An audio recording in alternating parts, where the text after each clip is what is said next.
Assalamualaikum warahmatullahi wabarakatuh. Waalaikumsalam warahmatullahi wabarakatuh. Assalamualaikum warahmatullahi wabarakatuh. Perkenalkan, saya Agus Midin dari Guru Pendidikan Agama Islam SMP Haji Mersi Kabupaten Bogor. Saat ini saya sudah tercatat sebagai mahasiswa pendidikan profesi guru PPG dalam jabatan D1 tahun 2025 di UIN Kiai Haji Ahmad Siddiq, Jember, dengan nomor peserta PPG 32016203570. Insya Allah dalam waktu dekat ini saya akan melaksanakan uji kinerja UKIM sebagai bagian dari rangkaian proses PPG. Kegiatan ini merupakan salah satu tahapan penting untuk mengukur kompetensi saya sebagai guru profesional, khususnya dalam menerapkan pembelajaran yang sesuai dengan standar nasional pendidikan. Saya mohon doa dukungan dan para dosen pembimbing, dosen penguji atas kerjasama dan semua pihak. Semoga segala ikhtiar yang kita lakukan senantiasa diridhoi Allah Subhanahu wa taala, membawa kemaslahatan dalam dunia pendidikan, khususnya dalam mencetak generasi muda yang berakhlak mulia, cerdas dan beriman. Terima kasih atas perhatiannya. Wassalamualaikum warahmatullahi wabarakatuh. Tanggal berapa? 9 hari Kamis, hari Jumat tanggal 9 Mei 2002. Lalu Bapak akan membuat materi tentang sholat. Sebelum Bapak menyampaikan materi, silakan disiapkan dulu. Duduk yang rapi. Siap. Mulai.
Waalaikumsalam warahmatullahi wabarakatuh.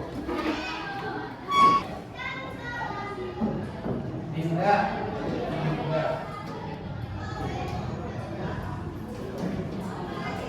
Novita Sari. Ramadhani. Rizky Maulana. Sakit.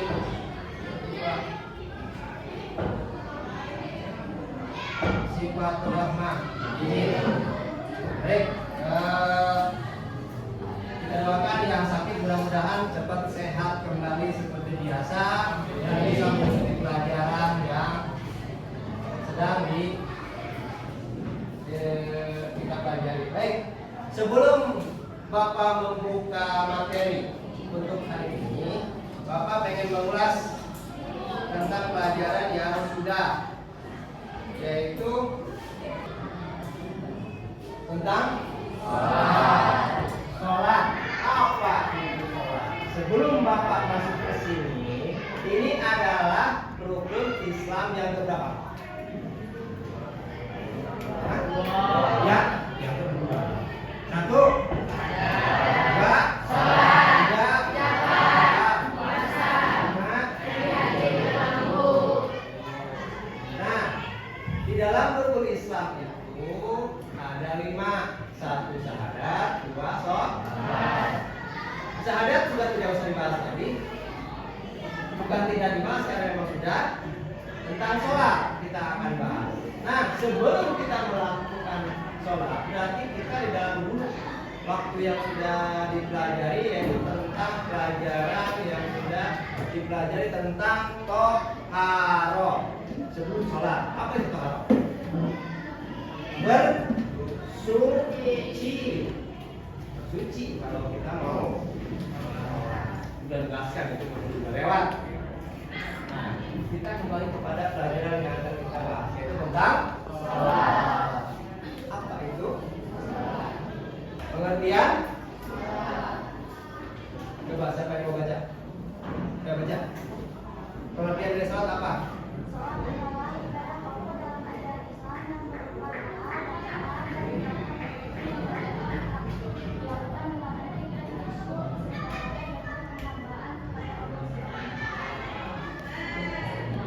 Sholat adalah ibadah pokok dalam ajaran Islam yang berupa di dalamnya doa, bacaan, gerakan tertentu yang dilakukan dengan tertib dan khusyuk sebagai bentuk penghambaan kepada Allah Subhanahu wa Ta'ala.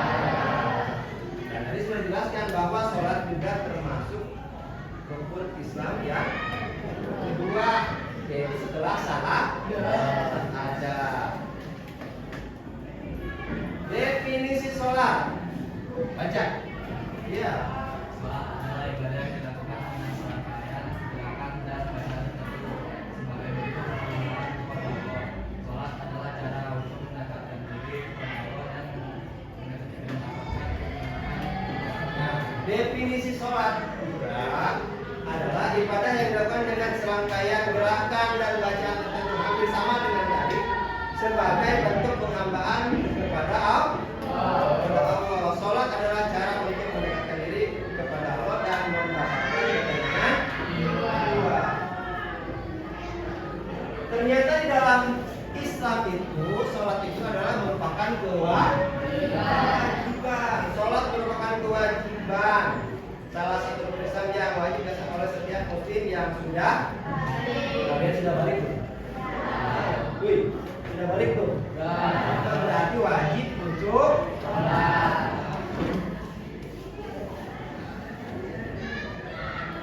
Kewajiban ini dikasih dalam Al-Quran dan hadis dan pelaksanaan menjadi ukuran keimanan seseorang. Kenapa kita harus sholat? Ternyata banyak keutamaan.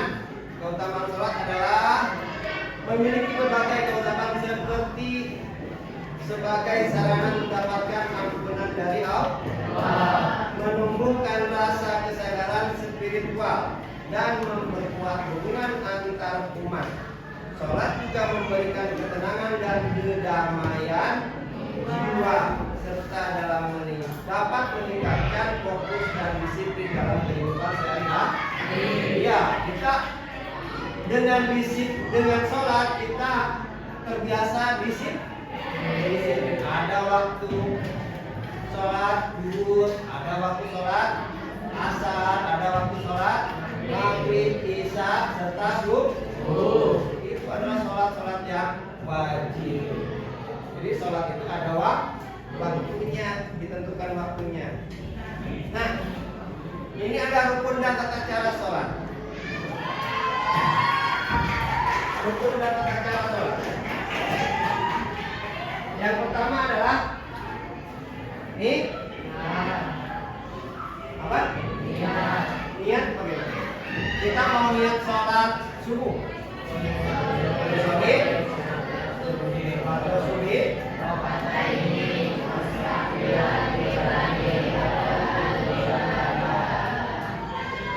Niat adalah salah satu bentuk rukunnya di dalam sholat. Ini sudah pernah bisa, alhamdulillah ya.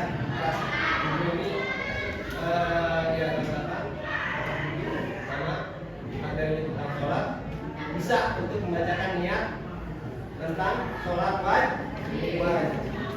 Yang kedua setelah niat apa? Yang kedua setelah wajib. Yang kedua setelah wajib adalah takbiratul ihram. Apa takbiratul ihram?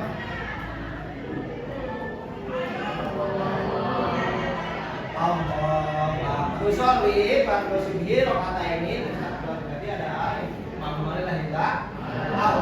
Salah satu rukun untuk sholat. Setelah Allahu Akbar terus baca apa?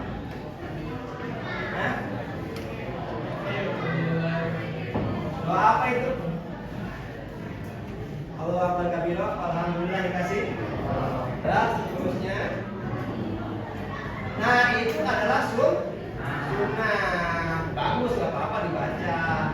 Ini yang rukunnya, yang wajibnya nggak apa-apa, nggak membaca itu langsung membaca Al-Fatihah. Tapi lebih baiknya kita membaca takbir. Apa tadi setelah takbir Allah berkabiro, alhamdulillah katsira, subhanallah wasilah, seterusnya baru membaca Al-Fatihah. Bismillahirrahmanirrahim sampai selesai. Setelah membaca Al-Fatihah, itu salah satu rukun ya. Setelah membaca Al-Fatihah yaitu membaca surat pendek. Surat pendek itu mau yang kalian hafal, mau nah, lalu malam, sahabat dan seterusnya itu boleh. Itu sunnah juga. Pak, kalau misalkan perempuan juga sholatnya sendiri. Sholatnya sendiri nggak apa-apa kalau misalkan tidak itu tidak rukun. Tapi lebih baik dibaca juga surat-surat pendek. Surat pendek itu sunnah. Yang keenam ada setelah membaca surat pendek yaitu ruku. Ada gambarnya. Ruku itu yang lurus. Ruku itu yang laki-laki. Ruku itu yang lurus, jangan asal-asalan. Ruku harus lurus. Bacaannya apa? Subhanallah. Berapa kali? Setelah ruku. Setelah ruku apa? Tidak. Bangun dari ruku yaitu tidak. Bacanya apa? Sami'allahu liman Rob. Terus Allahu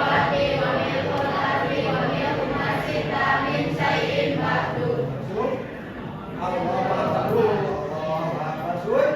Subhana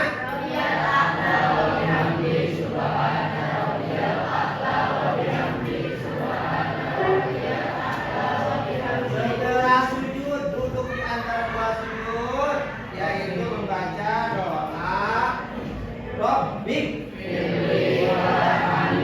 wajburni warfa'ni warzuqni wa'afini setelah duduk di antara dua sujud lagi membaca subhanallah. Setelah itu yang selanjutnya adalah bangkit untuk rakaat kedua, mengulang dengan rakaat yang pertama, membaca Al-Fatihah, terus ruku, terus tidak, terus sujud. Anggaplah ini at-tahiyatul tasawuf awal. Mau tasawuf awal, mau tasawuf akhir sama. At-tahiyatul salawatut thayyibatu lillah.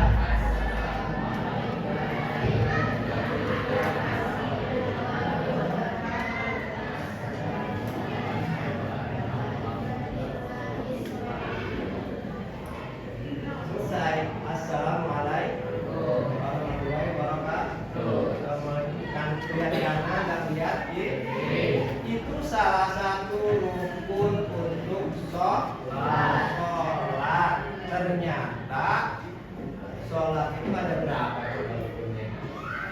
Kalau sama sunnahnya yaitu ada 13. Dari pertama niat membaca Iqtida Al-Fatihah, surat pendek sampai salam itu semuanya kalau dibacakan al-hitung ada 13.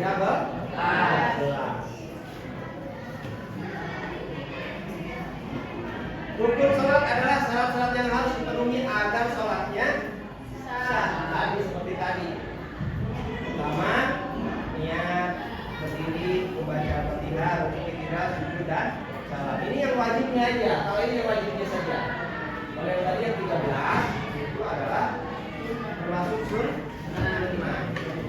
Tata cara pelaksanaan sholat. Tata cara sholat yang benar dimulai dengan niat dalam hati, diikuti dengan takbiratul ihram. Setelah itu bacaan dan gerakan sesuai urutan yang telah ditentukan. Niat sholat adalah bagian penting yang harus diucapkan dalam hati sebelum memulai ibadah. Niat ini menunjukkan kesungguhan dan Berbeda-beda tergantung jenis sholat yang dilaksanakan, seperti sholat fardu, sunnah atau yang lainnya. Nah, di dalam sunnah juga, di dalam sholat juga ternyata bukan hanya sholat wajib, ada sholat sunnah. Sholat sunnah apa? Tadi apa tadi? Sholat sunnah duha. Itu biasa dilakukan ketika pagi. Terus malam apa? Terus tidur, sholat tidur, fitri, sholat tidur, dan ada lagi sholat rawatib itu sholat sunat sebelum atau sesudah sholat wajib. Ada kan biasanya kalian pernah melihat ada orang sebelum waktunya sholat baru datang, ada sholat sunat dulu ya, sholat rawatib namanya. Dan setelah itu ada sholat lagi ketika antara azan dan iqamah, ada sholat sunat lagi. Terus setelah sholat fardu ada sholat sunat, itu rawatib termasuk rawatib. Ada takbiyah, ada qobliyah. Selain itu ada juga sholat sunat yang kalau kemarau kepanjangan itu kita harus minta sholat apa ya?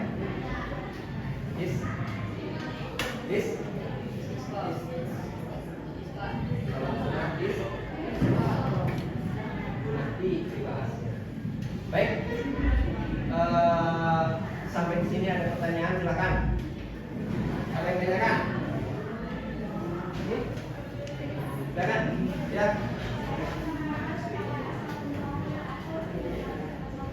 Baik.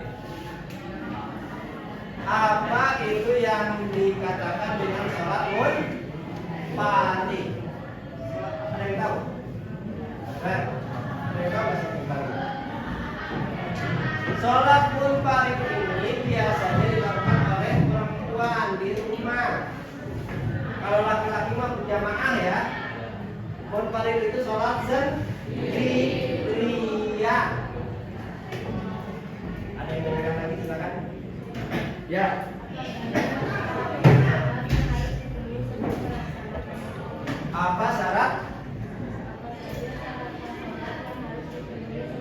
Apa syarat-syarat sah sholat yang harus dipenuhi sebelum sholat? Berarti kita ada yang harus dipenuhi.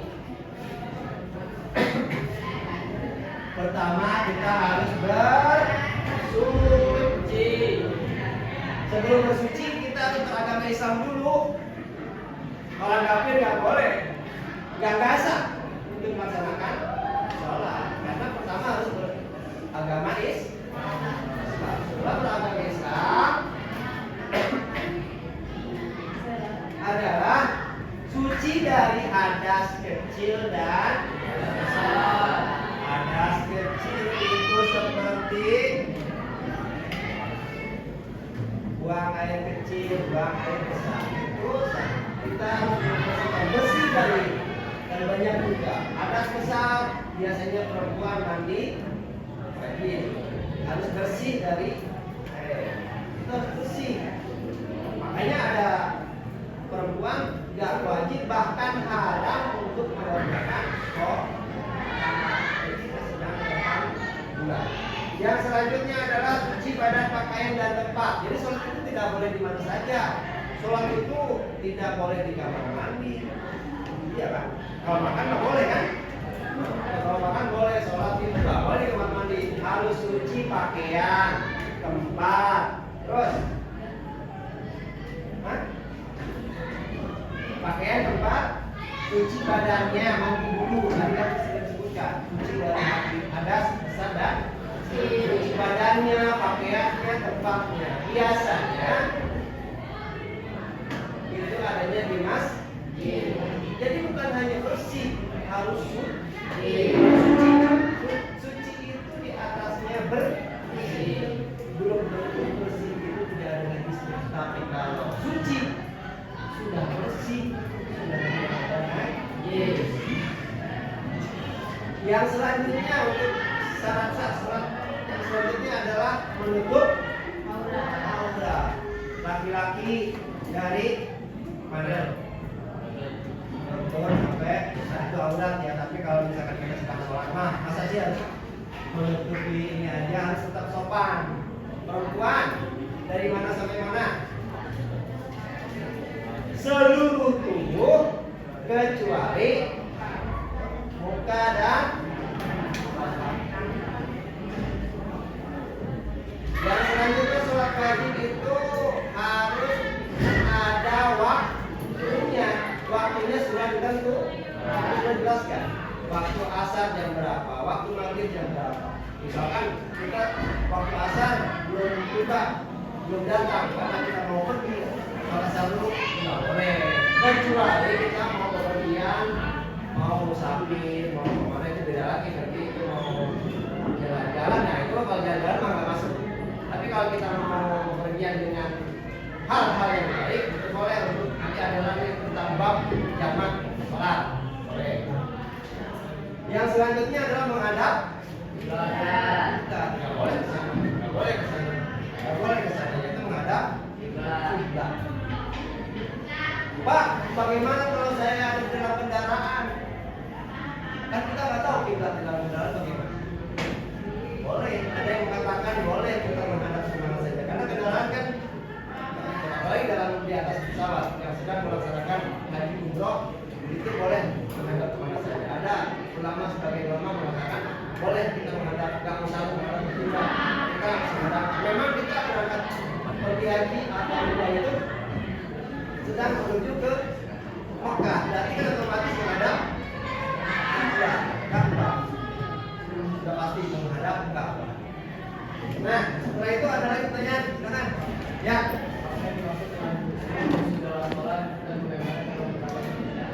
Apa? Apa yang dimaksud dengan khusyuk dalam sholat, dalam melaksanakannya? Pertama, kita harus sungguh memahami arti dari bacaan sholat. Kita kalau pengen khusyuk sholatnya, pertama niatnya kalau bisa diartikan dalam hati. Kalau sedang sendiri nih, kalau sedang di jamaah jangan. Kalau sedang di imam jangan. Karena ya nanti kelamaan jamaahnya pada kabur.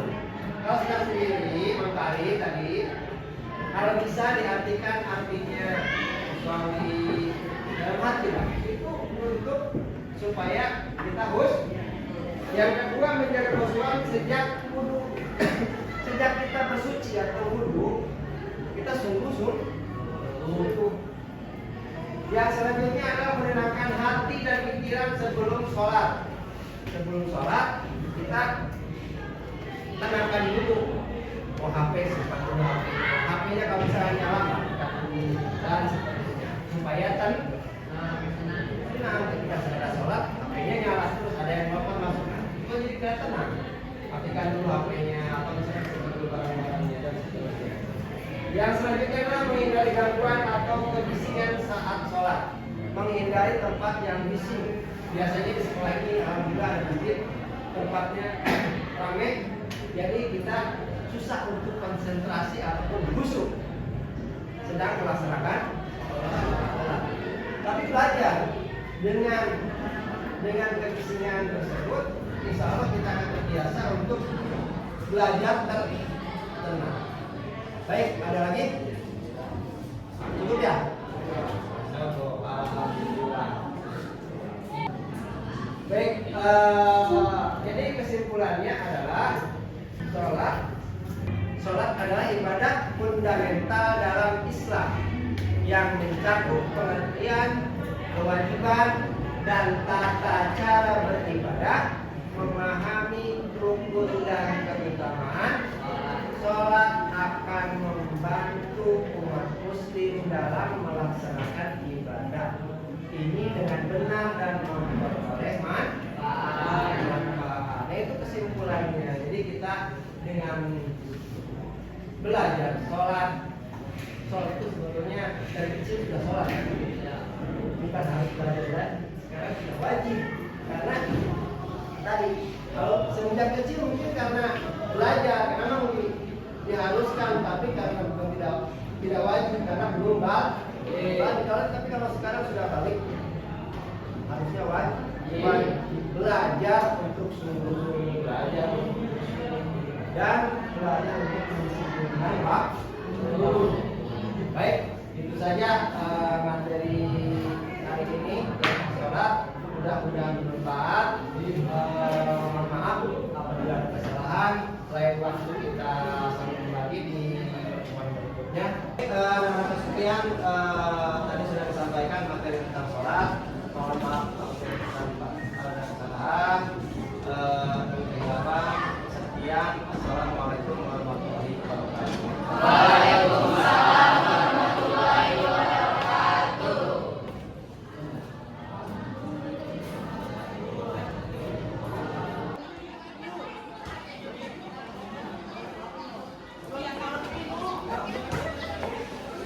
Terima kasih.